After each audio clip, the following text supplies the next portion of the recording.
Nous sommes, Monsieur le Premier ministre, à 6 semaines des élections. La campagne électorale s'ouvre dans 3 semaines. Vous êtes chef de parti, le parti de la majorité. Vous êtes vous-même candidat. On vous reproche déjà, d'avoir pris la parole ce soir si près du scrutin à la télévision. Oserais-je dire que moi-même je me sens presque embarrassé d'être ici à certains égards. Je me demande si le souci légitime pour un journaliste de s'informer et d'informer ne m'entraîne pas à faire figure en quelque sorte de faire valoir. Vous me répondrez que vous avez parfaitement le droit de vous adresser aux Français quand vous le jugez bon, par l'intermédiaire de la télévision, et c'est vrai. C'est vrai juridiquement, mais politiquement, vos adversaires, eux, ne peuvent pas vous répondre. Ils ne pourront s'exprimer que quand la campagne sera ouverte et dans les limites de temps qui leur seront imparties. Vous n'êtes vraiment pas, vous n'avez pas le sentiment ce soir d'abuser de votre avantage et de fausser un peu le jeu? Eh bien, écoutez, non. Non. Non. Figurez-vous que ça fait maintenant 4 ans et 10 mois que je suis au gouvernement, et depuis cette époque, tous les 3 mois, pratiquement, j'ai eu un entretien à la télévision avec un journaliste pour répondre sur toutes les questions qu'il avait envie de me poser. Alors je ne vois pas pourquoi, sous prétexte qu'il va y avoir des élections en mars, je changerai mes habitudes. Et après tout, le gouvernement, élection ou pas élection, continue de gouverner. C'est d'ailleurs son devoir, et c'est le droit, je pense, de tous les Français qui nous écoutent, de savoir ce qu'il fait, les directives ou la direction de son action. C'est vrai, on dira quand même que c'est le coup d'envoi de la campagne. Vous savez, on le dira, si c'est ça, on le dira pour la 3e fois. Ça fait au moins 3 ou 4 coups d'envoi que j'ai lus dans la presse. Oui, puisque nous sommes aux élections, si vous le voulez bien, restons-y. Bon. On a beaucoup ironisé dans les milieux de la majorité, et même à leur tête, sur la division des oppositions, et depuis bien longtemps. Et puis aujourd'hui, ce sont les gaullistes eux-mêmes qui apparaissent divisés. M. Giscard d'Estaing répond oui mais au général de Gaulle, qui d'ailleurs lui adresse une verte réplique. Que se passe-t-il? Oui, mais, en tout cas, il y a oui, c'est déjà quelque chose.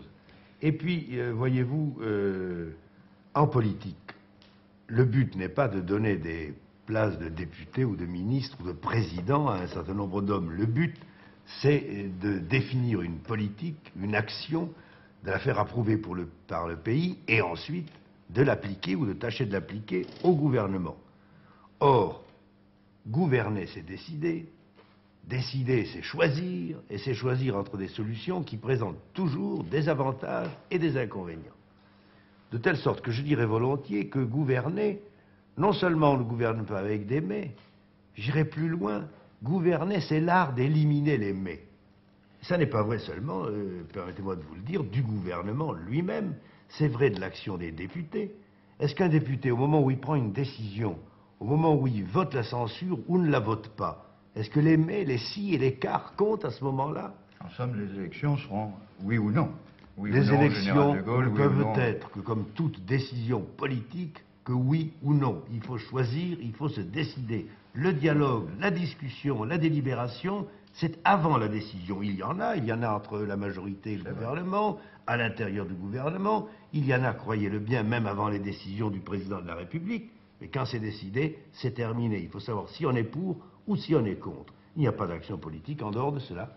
Il n'y a pas d'ailleurs que le oui mène, M. Giscard d'Estaing. Il y a aussi des dissidences à l'intérieur même du gaullisme et de l'UNR, des candidats dissidents.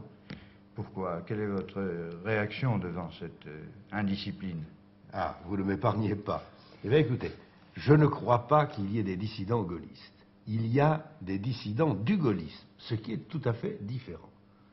Nous venons de distribuer à peu près de 500 investitures, une par circonscription. Naturellement, ça fait des mécontents.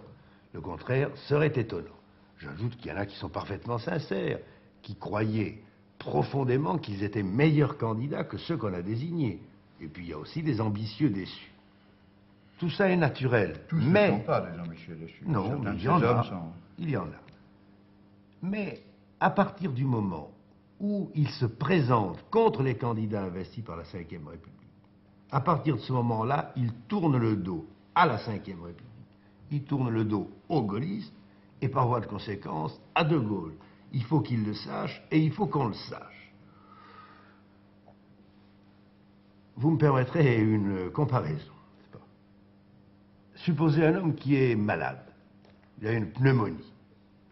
Ben, le médecin va le soigner, il va le traiter avec la pénicilline. La pénicilline, ça provoque des petits inconvénients. Par exemple, des éruptions de boutons. C'est désagréable. Ça démange. Seulement, on a guéri la pneumonie. Eh bien, en politique, la diversité des partis, la multiplicité des candidatures est une des maladies de notre pays. Et nous avons, par l'unité de candidature de la Ve République, essayé de trouver le remède à cette maladie. Alors, en somme, ça a quelques petits inconvénients. Toutes les dissidences, celles qui se produisent chez vous comme celles qui se produisent ailleurs, vous paraissent relever du virus ou du bacille. Si vous voulez. Bien. Eh bien, c'est une information. Puisque... Ce n'est pas très important si on ne se gratte pas. Puisque nous avons parlé des divisions de l'opposition, je voudrais y revenir un peu, parce que quelque chose me frappe, une situation me paraît assez paradoxale. Pendant des années, donc, les gaullistes disent les opposants sont divisés, incapables de s'entendre, incapables de combattre ensemble et de gouverner ensemble. Et puis, ces opposants, du moins l'opposition de gauche, commencent à passer des accords électoraux. Et les mêmes voix s'élèvent au sein de la majorité pour dénoncer ce qu'on appelle des collusions monstrueuses, des accords et des alliances contre nature. Alors je ne comprends plus. On souhaitait des camps aux limites nettement tranchées pour que le choix de l'électeur soit clair. L'un de ces camps, le camp d'en face, commence à resserrer ses rangs, et vous vous indignez. Eh bien, je vais vous dire, je trouve en effet que l'opposition, ou plutôt les oppositions, réussissent à cumuler les collusions et les divisions. Les divisions et les collusions, pourquoi? Parce que il n'y a d'accord que pour l'élection, que pour rassembler des suffrages sur son nom. C'est déjà mieux que pas d'accord du tout. Non, non, car comme l'a dit M. Mendès France, figurez-vous, au printemps dernier, si je ne me trompe, il n'y a pas d'alliance justifiable entre des hommes qui ne sont pas capables de souscrire les mêmes engagements.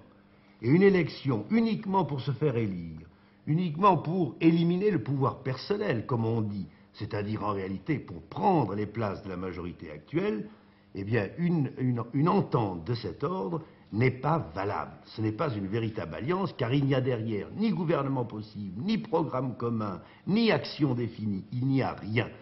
Alors je vous dis, ils ont en effet réussi, et ils ont réussi à être à la fois divisés et en même temps à allier uniquement pour essayer de renverser la majorité.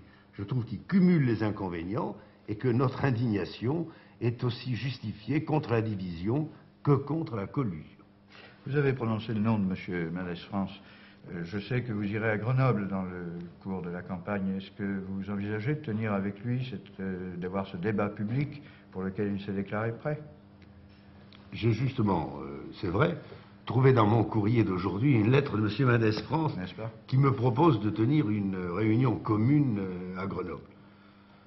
Je vais lui répondre, bien entendu, mais je vous dirai ceci, je ne vais pas à Grenoble pour dialoguer avec M. Mendès France. Je ne vois d'ailleurs pas pourquoi je dialoguerai de préférence avec M. Mendès France. Je vais à Grenoble pour soutenir M. Jean Vanier, qui est notre candidat, qui est d'ailleurs un député sortant, et un député dont je puis assurer qu'il est particulièrement sérieux et consciencieux. Bon, si M. Mendès France vient à cette réunion pour nous porter la contradiction, eh bien, il viendra, il parlera, il sera entendu. Car vous aurez une réunion publique. J'ose ajouter qu'on lui répondra. Vous aurez une réunion publique. Pourquoi pas? Et ce sera bien intéressant. Eh bien, tant mieux, vous y viendrez. Certainement.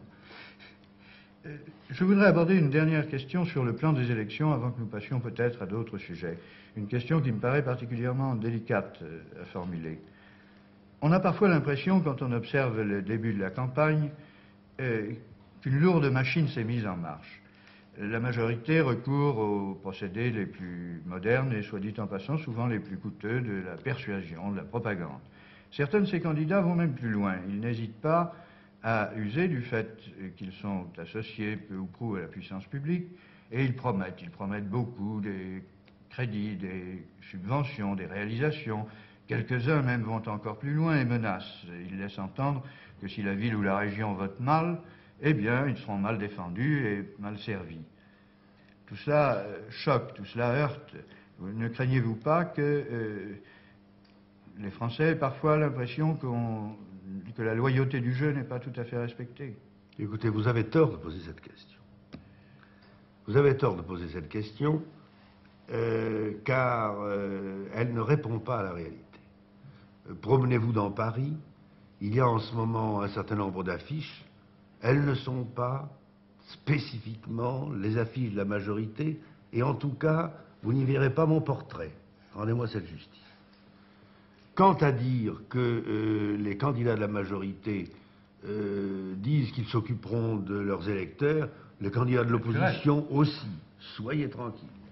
Et quant à dire qu'ils profèrent des menaces, je lisais tout récemment encore dans un journal qu'un des leaders de l'opposition, M. Mitterrand, je crois, avait dit que lorsqu'il serait au pouvoir, ce qui ne saurait tarder, eh bien, il faudrait que les gens de la majorité rendent des comptes et rendent gorge. Voilà des menaces, et des menaces qui n'ont rien, me semble-t-il, de particulièrement démocratique. Alors je crois que sur ce point, tout le monde peut se renvoyer la balle et qu'une campagne électorale a toujours ses faiblesses. Je souhaite pour ma part qu'elle soit la plus digne possible et qu'elle prenne le moins possible l'aspect publicitaire. Oui, même à la télévision, et télévision régionale comprise. Même à la télévision. Je ne sais plus où je lisais, je crois que c'est dans les attaques des communistes qui assimilent le petit écran de la télévision à l'affiche blanche de la candidature officielle du Second Empire. Tout ça revient à dire, que voulez-vous, que c'est le gouvernement qui est au pouvoir. Nous n'y pouvons rien. Bien, voulez-vous que nous laissions les problèmes électoraux immédiats pour passer aux problèmes de la situation économique et sociale française? Et si vous me le permettez, je vais me livrer à une rapide analyse. Il y a, semble-t-il, dans l'économie, actuellement, un certain nombre de choses qui vont bien. Je citerai le revenu agricole qui s'améliore. Je citerai les investissements qui ont été relancés par vos mesures prises au début de l'année dernière.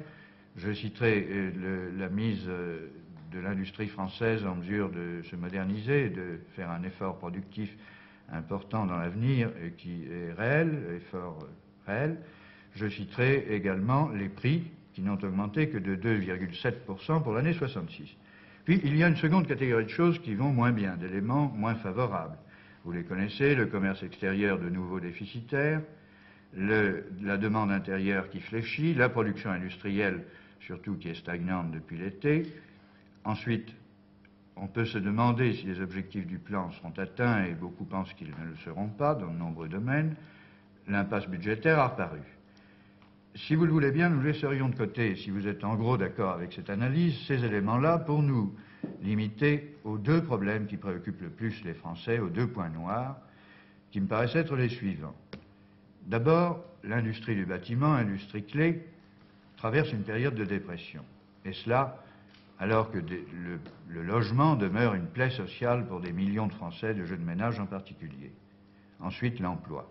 L'emploi qui préoccupe évidemment beaucoup les travailleurs, 300 000 sans emploi, le chiffre de 300 000 la barre a été franchie. Sur ces deux points, construction, logement et emploi, quel est votre diagnostic et quels sont les remèdes? Écoutez, je dois vous dire d'abord que je ne suis pas entièrement d'accord sur l'analyse que vous avez faite de la situation. N'est-ce pas? Je ne prétends pas que tout aille bien, loin de là, mais je ne prétends pas qu'on puisse dire, par exemple, qu'on puisse dire tout simplement que le commerce extérieur ne va pas. Il faudrait que je m'en explique là-dessus très longuement, je n'ai pas le temps. Je considère qu'en gros, notre situation économique est une situation satisfaisante. Alors, si vous voulez que nous en tenions à ce que vous appelez les deux points qui me paraissent les deux points noirs, je veux bien, encore que ça ne soit pas évidemment ce qui m'est le plus agréable. Je préférerais parler des choses qui vont bien. C'est ce qui vous estimez que c'est des choses qui vont mal. Parlons-en de ces deux choses. La première, en gros, c'est le logement, la construction. En matière de logement, en matière de construction, nous n'avons pas effectivement atteint la situation que nous souhaiterions. Remarquez que nous avons déjà fait un très gros effort. Après tout, j'entends souvent faire des reproches par des gens qui ne devraient pas. En 1958, dernière année de la 4e République, on a mis en chantier en France 85 000 HLM. Bon, eh bien, en 1965, on en a mis en chantier 156 000 et en 156 000 en 66. Et en 67, 160 000 sont prévus dans le budget. Par conséquent, nous avons pratiquement doublé. C'est pour les HLM. Sur l'ensemble des mises en chantier. Mais sur les HLM. Non, mais ça, c'est autre chose. Nous parlons logement ou nous parlons construction. C'est tout à fait différent. Si je parle logement, c'est du logement social qu'il s'agit avant tout, puisqu'il s'agit avant tout de loger ceux qui ne peuvent pas s'offrir des loyers coûteux. Par conséquent, je dis, nous avons fait un important effort en matière d'HLM. Cet effort, il n'est d'ailleurs pas au niveau que je souhaiterais. Il est possible que, comme nous l'avons fait l'an dernier, nous fassions en cours d'année une rallonge, comme on dit. Et il est probable que d'ici la fin du plan, il faudra accélérer. Quant à la construction elle-même, elle souffre à l'heure actuelle d'un certain ralentissement qui est dû à la crise qui existe sur les logements chers, les logements de luxe. Quelques 20 000 logements de moins mis en chantier en 1966 par rapport à 1967, portant entièrement ou à peu près entièrement sur cette catégorie. Et nous savons que dans la région parisienne en particulier, il y a des logements qui ne trouvent pas preneur. Cela tient évidemment à ce que les constructeurs privés se sont jetés sur cette partie de la clientèle qui était capable de payer. Il faut maintenant qu'ils se reconvertissent. Il faut qu'ils trouvent moyen de nous faire des logements moyens, des logements pour le public moyen. Il y a là une petite difficulté, elle est momentanée. Au total, le logement est probablement la question qui demandera d'être suivie de plus près dans les années qui viennent. Et cela tient, bien entendu, à un retard que vous savez bien, qui a été accumulé à peu près pendant 50 ans. Quant à l'emploi, c'est autre chose. C'est un problème grave pour beaucoup de... L'emploi, c'est autre chose, n'est-ce pas? Et je suis content, alors là, que vous m'en parliez, parce que je voudrais bien expliquer ma pensée. Le problème de l'emploi ne doit pas être regardé comme on le regardait en France il y a encore 20 ans ou 30 ans, sous l'angle de la peur de la crise ou la peur du chômage. En réalité, en France, dans le passé récent, nous ne connaissions pas le chômage, sauf en période de crise internationale généralisée, parce que nous n'étions pas une société industrielle moderne. Nous sommes devenus une société industrielle moderne, et nous sommes en train surtout de le devenir. À partir de ce moment-là, le progrès des techniques fait qu'il y a constamment des industries qui périclitent, fait que constamment la mécanisation transforme les usines en des sortes d'immenses laboratoires où il y a beaucoup moins d'ouvriers et beaucoup plus de machines. Nous avons d'autre part des industries qui se concentrent, qui se fusionnent, et elles le font pour améliorer leur productivité, c'est-à-dire pour diminuer le nombre d'emplois par rapport à leur production. Et nous avons enfin les classes nombreuses nées après la guerre qui arrivent sur le marché du travail. Et par conséquent, à partir de maintenant, nous devons considérer l'emploi comme un problème permanent. En permanence, il y aura en France un problème de l'emploi.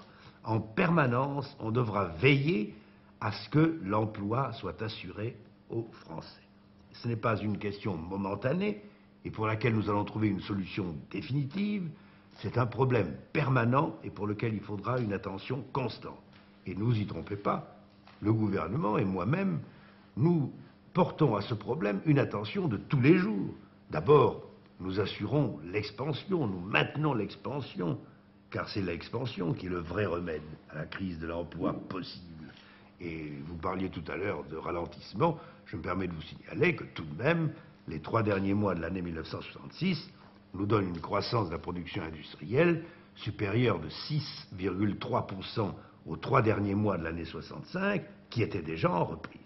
Donc on ne peut pas parler de stagnation. Mais il y a certainement, dans l'expansion, nous avons atteint un certain palier. C'est d'ailleurs normal. Et le deuxième sorte de remède, vous m'excusez de terminer, mais la question est importante. Le deuxième type de remède, c'est des remèdes spécifiques pour des situations particulières. Je prends un exemple, les bases américaines. Nous provoquons, par le départ des bases américaines, un certain nombre de licenciements. Nous appliquons des mesures exceptionnelles pour ce personnel licencié. La sidérurgie, nous l'aidons financièrement pour un grand plan de concentration et de fusion. Nous exigeons d'elle et du patronat un certain nombre d'engagements en matière d'emploi et de maintien de l'emploi.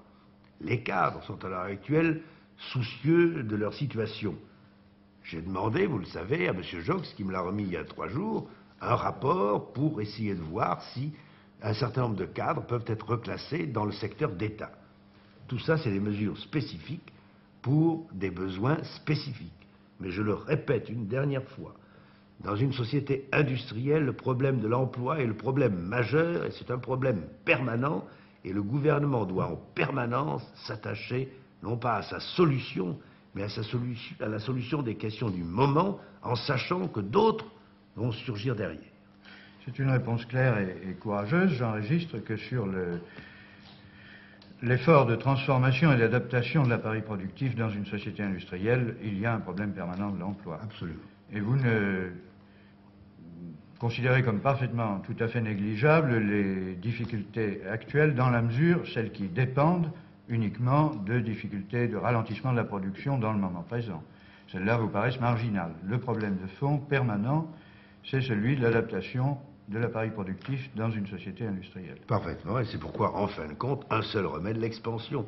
Et nous cherchons à pousser l'expansion au niveau le plus haut possible, compatible avec la stabilité. Parce que je vous préviens d'une chose, et il faut qu'on le sache, car les termes que l'on emploie très souvent et les critiques que l'on fait très souvent sont inspirés par le désir, en fin de compte, d'inflation. Eh bien, l'inflation, dans une société industrielle, c'est la récession.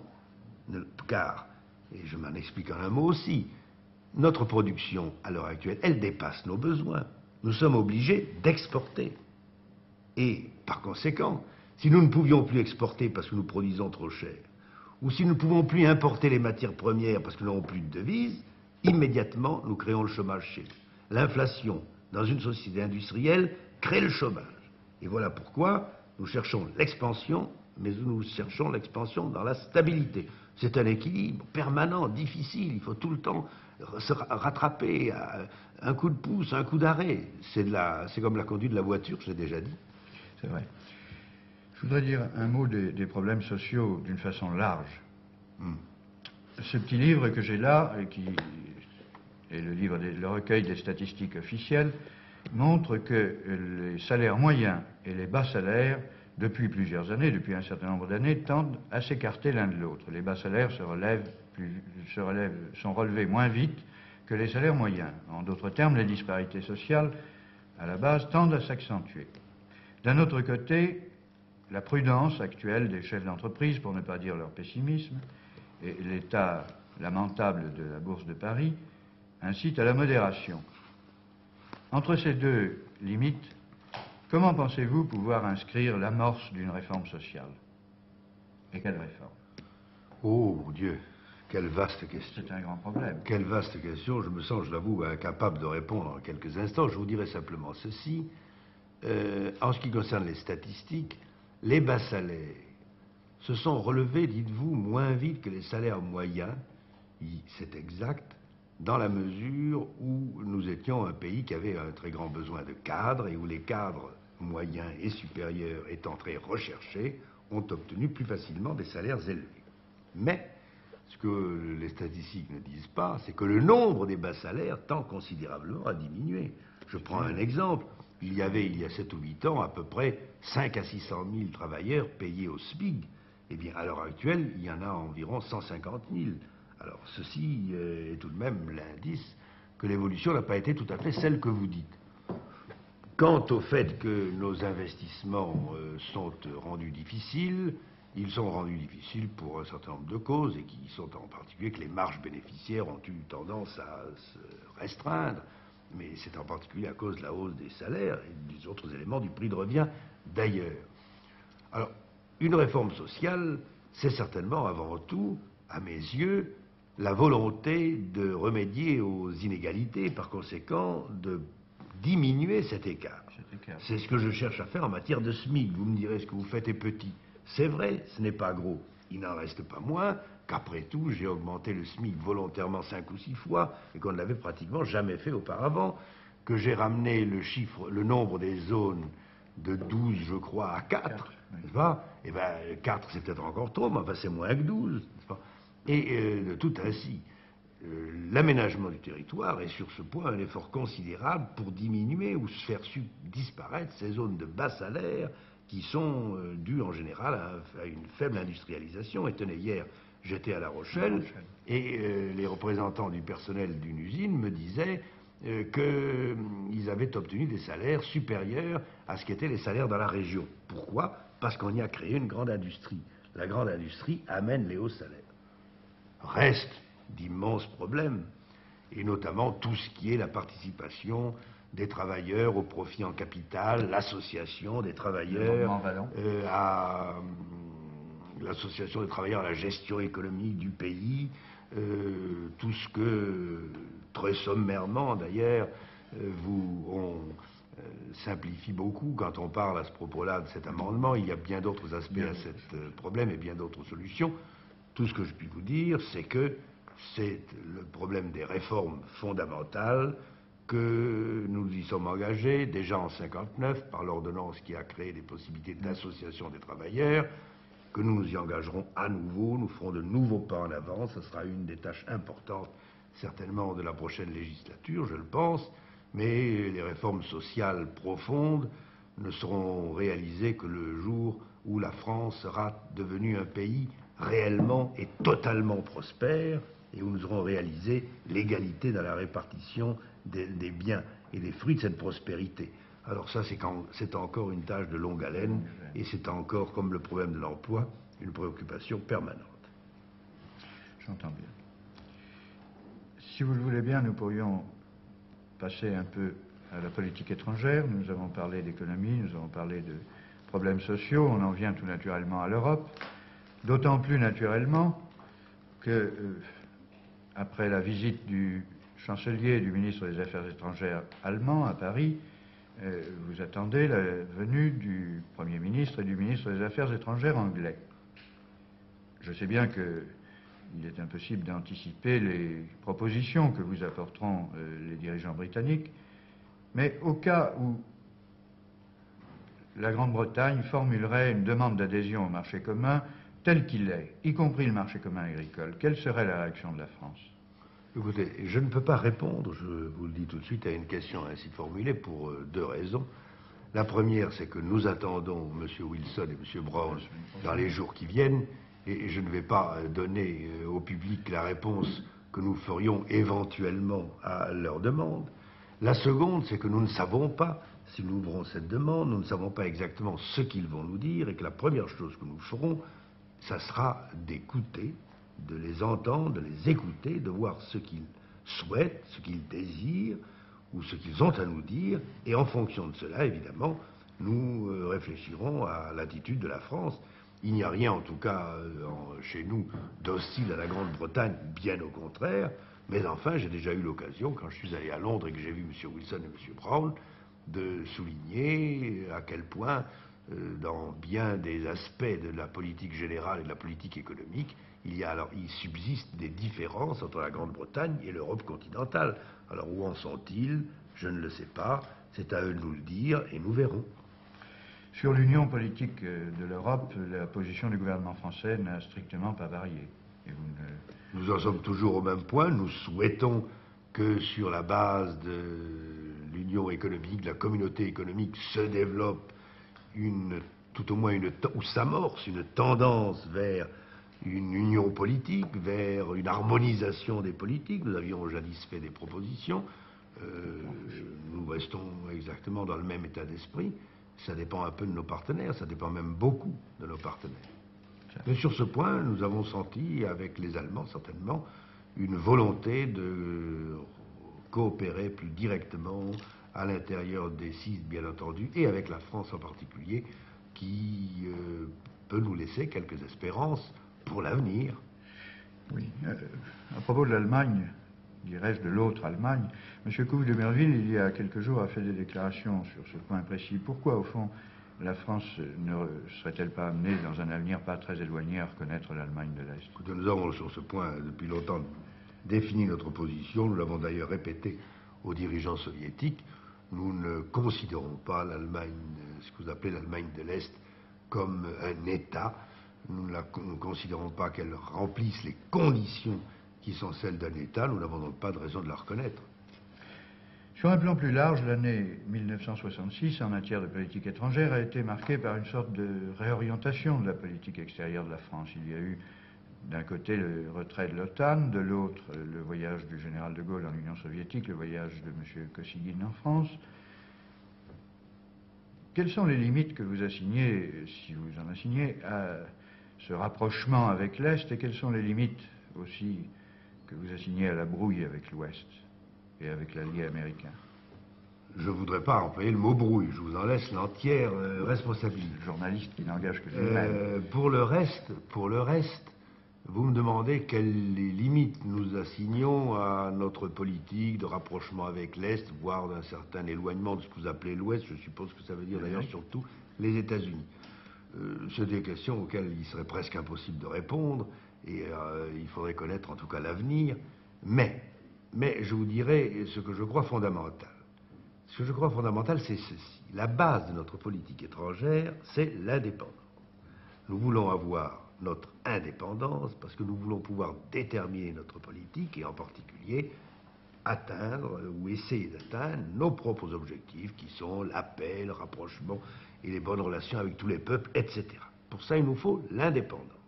L'indépendance, c'est le mot-clé. C'est le mot-clé à l'Ouest. Qu'avons-nous cherché vis-à-vis des États-Unis? À retrouver notre indépendance. Et nous entendons la sauvegarder et la maintenir intégralement. Et ceci, d'ailleurs, nous sépare de certaines parties de l'opposition. Et puis, nous entendons, vis-à-vis de l'Est, maintenir aussi notre indépendance. Et par conséquent, nous sommes partis de la guerre froide, nous sommes partis des... Vous vous rappelez, il y a quelques années, progressivement nous nous sommes rapprochés, nos situations sont infiniment plus... Nos relations sont infiniment meilleures, nous en sommes à la coopération avec la Russie soviétique notamment, une coopération qui ira s'élargissant, qui est durable, nous nous en félicitons. Il y a une limite, notre indépendance, car nous ne voulons pas non plus sacrifier notre indépendance à la Russie soviétique. Et ça aussi, peut-être, ça nous différencie de quelques autres de l'opposition. Mais pas de tous non plus. J'entends bien. Pour conclure, Monsieur le Premier ministre, je voudrais vous poser une double question. Vous êtes chef du gouvernement depuis 5 ans. La législature tout entière s'est déroulée sans crise ministérielle. Quelle est, à vos yeux, la plus nette réussite, le point sur lequel vous avez enregistré dans ces 5 années le plus net succès, et quel est aussi, à vos yeux, le point sur lequel vous avez enregistré la plus sérieuse déconvenue?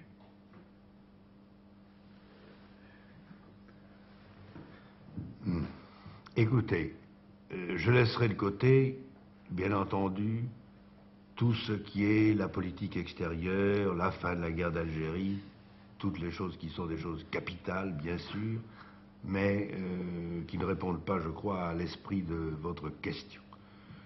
Vous parlez surtout là de politique proprement intérieure. Ce que nous avons le mieux fait ou le mieux réussi, je mets à part, là aussi, le problème des institutions. Je crois que vraiment être arrivé à faire fonctionner une démocratie de la façon la plus libre, avec, sans aucune secousse, et en permettant ainsi son efficacité, c'est peut-être le meilleur succès de la Ve République, c'est d'ailleurs sa raison d'être. Mais ce n'est pas de ça qu'il faut parler, vous parlez plutôt de l'action gouvernementale elle-même, dans son action, justement, dans son efficacité.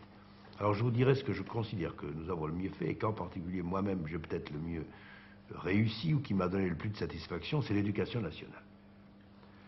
Nous avons trouvé une situation qui, là, était très mauvaise, peut-être même un peu plus mauvaise qu'ailleurs. Nous avons fait un effort énorme, je l'ai dit 10 fois, n'est-ce pas, pratiquement les crédits budgétaires à l'heure actuelle sont 4 fois ce qu'ils étaient en 1958. La proportion du revenu national est plus du double de ce qu'elle était en 1958. Mais aussi, nous avons en gros réussi. Il y a tout de même à l'heure actuelle près de 2 fois plus d'enfants dans l'enseignement secondaire qu'il y a 7 ans. Il y a plus de 2 fois d'étudiants dans l'enseignement supérieur qu'il y a 7 ans. Et j'ai rappelé récemment que nous avons, que j'ai, dans les 5 dernières années, pu voir se terminer plus de locaux d'enseignement supérieur qui n'en existaient en France quand je suis arrivé à Matignon. Alors c'est ça qui me fait le plus de plaisir. Ce qui nous a donné le plus de déconvenus. Ah, si je vous disais c'est la lecture des journaux, vous seriez peut-être surpris. Oui, certes. Et alors, je ne le dirai pas par conséquent. Alors je vous dirais, ce qui m'a donné le plus de déconvenus, peut-être, eh je reviens à ce que nous avons dit tout à l'heure, c'est peut-être le logement. C'est de constater qu'en dépit, je répète, d'efforts financiers très importants, n'oublions pas que ces HLM, nous fournissons l'argent, l'État fournit l'argent à 1% et à 40 ans. Eh bien, malgré ces efforts très importants, nous n'arrivons pas à donner à tous les Français qui en ont besoin un logement. Nous avons évidemment là un retard énorme. Il faudra donc accentuer cet effort. J'en ai parfaitement conscience. Nous en avons eu conscience en faisant le 5e plan. Nous avons déjà modifié les objectifs. Si j'avais, quant à moi, l'an prochain, à proposer une modification du 5e plan en un sens, ça serait pour accentuer la politique du logement. Je crois que les déplacements de population, les besoins des hommes sont tels en ce domaine que ce que nous avons fait à ce jour ne suffit pas et qu'il faut accentuer l'effort. Seulement, voyez-vous, on ne pouvait pas tout faire à la fois non plus. Alors, je souhaite que ce soit vraiment la tâche de la prochaine législature. Eh bien, je vous remercie, Monsieur le Premier ministre.